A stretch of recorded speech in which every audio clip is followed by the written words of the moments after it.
Hello বন্ধুরা, আগে আমি ড্রোন নিয়ে আপনাদের সামনে একটা ভিডিও এনেছিলাম, সেটা ছিল ফ্যান্টম 4 এবং সেই ভিডিওটা আপনারা অনেকেই দেখেছেন। খুব ভালো একটা ভিডিও তৈরি করেছিলাম কীরকম লাগে ড্রোন। তবে আজকে আমার কাছে এসে গেছে ডিজিআই স্পার্ক।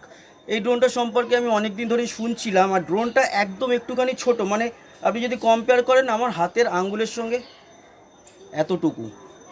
যদি একটা স্মার্টফোনের সঙ্গে একে কম্পেয়ার করা যায়, স্মার্টফোনের থেকে অনেক বড়, কিন্তু এর যে রেজুলেশন বা এর যা কোয়ালিটি, এর যা ফিচার্স, আমি জাস্ট অবাক হয়ে গেছি দেখে। তো এই ড্রোনটা আমি ওড়াবো এবং বিভিন্ন রকম ফিচার্সের শট রয়েছে, সেগুলো আমি এর মধ্যে ইনক্লুড করব। সবটা তো শট এখানে হবে না, কিছু শটের জন্য আমরা একটু বাইরে চলে যাব দূরে, সেখানেও গিয়ে দেখাবো। তো আপাতত এটা আমার বাড়ির ছাদ থেকে, মানে ট্রাভেল শুটার্সের বাড়ির ছাদ থেকেই একবার উড়িয়ে দেখে নিই এখানকার লোকাল জায়গা বা পরিস্থিতিটা কেমন লাগে। চলুন।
আসলে আমার ফ্যান্টম 4 থাকলেও এই ডিজিআই স্পার্ক ড্রোনটি নেওয়ার আসল কারণ একদম ছোট্ট সাইজের, আর সবথেকে মজার কথা অ্যাক্টিভ ট্র্যাকিং।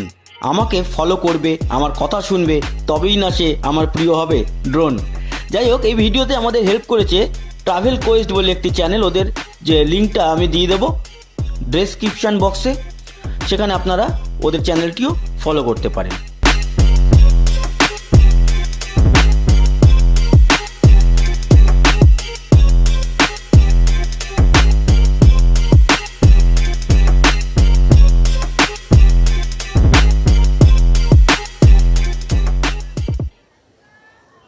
এটা হাতেও ল্যান্ড করানো যায়, আমি হাতে রিস্ক নিলাম না, যেহেতু আমি এখানে এই যে প্রপেলার গার্ডটা লাগাইনি, তাই কখনো বেখেয়ালে হতেই পারে এক হাতে মোবাইল নিয়ে এক হাতে ল্যান্ড করাতে গেলে যদি কিছু হয়, কিন্তু সাধারণত কোনো সমস্যা হয় না। আর কীরকম লাগলো জানাতে ভুলবেন না, সঙ্গে থাকবেন আমাদের সাবস্ক্রাইব করে। আর ওই ধরনের অনেক টেকনিক্যাল ভিডিও নিয়ে আমরা আসতে থাকবো। টাটা।